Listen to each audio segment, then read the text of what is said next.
Remue ménage.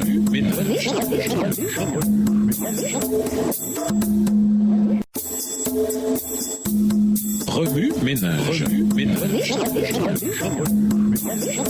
Bienvenue dans votre émission. Remue ménage. Nous voilà à la leçon de dimanche. Intérioriser la foi de Moïse. La souffrance de Moïse diffère de celle d'autres enfants de Dieu. Alors que Joseph est vendu comme esclave et Daniel fait prisonnier, Moïse lui est enlevé à ses parents alors qu'il n'est encore qu'un bébé. Et ce n'est que pendant les 12 premières années de sa vie qu'il peut passer du temps avec son peuple avant son départ pour la cour égyptienne. Ses parents ont été réduits en esclavage, ce qui fait de lui un fils à l'humble origine. Et cependant, il doit s'installer dans le palais de Pharaon pour vivre parmi la royauté et devenir le fils de la fille de Pharaon. Par la foi, Moïse, devenu grand, renonça au titre de fils de la fille du Pharaon. Il préféra être maltraité avec le peuple de Dieu plutôt que de jouir des plaisirs momentanés du péché. Il estima qu'être méprisé comme le Messie avait beaucoup plus de valeur que les trésors de l'Égypte, car il gardait les yeux fixés sur la récompense future. Par la foi, Moïse quitta l'Égypte sans craindre la colère du roi. Il demeura ferme, comme s'il voyait le Dieu invisible. Hébreux 11, versets 24 à 27. Dans ce passage, la vie de Moïse est présentée par certaines décisions qu'il a prises. Premièrement, pas son fils. La première des décisions de Moïse rapportée dans l'Épître aux Hébreux est son refus d'être appelé fils de la fille de Pharaon. Un étudiant attentif des Écritures et de l'histoire devrait immédiatement s'alarmer d'un tel choix. Cette femme ne lui a-t-elle pas sauvé la vie? Alors que Moïse flottait sur le Nil, n'ayant que le roseau pour seule ancre et qu'une petite arche pour seule source de sécurité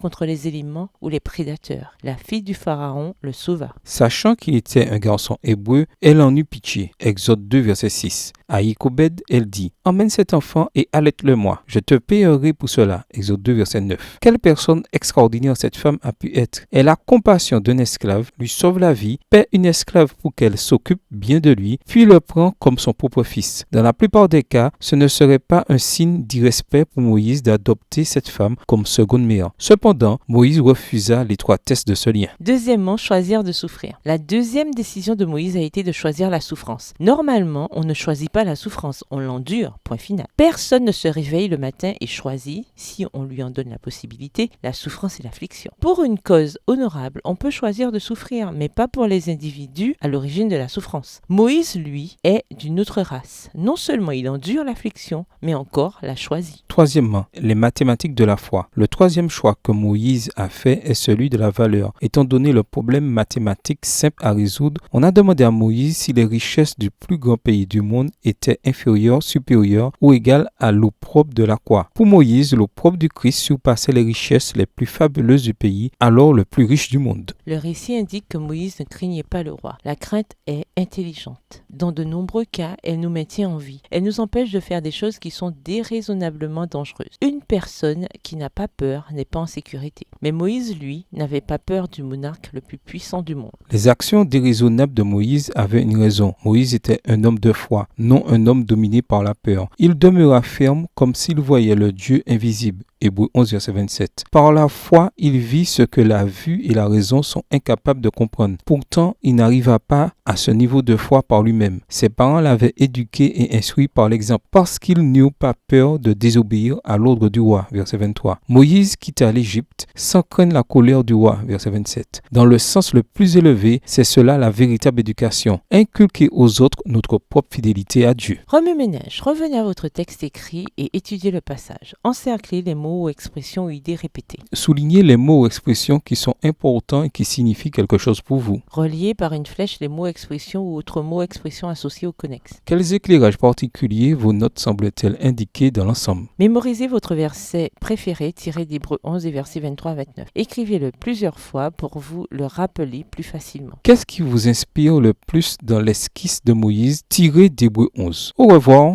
Et à demain si Dieu veut. Remue ménage. Remue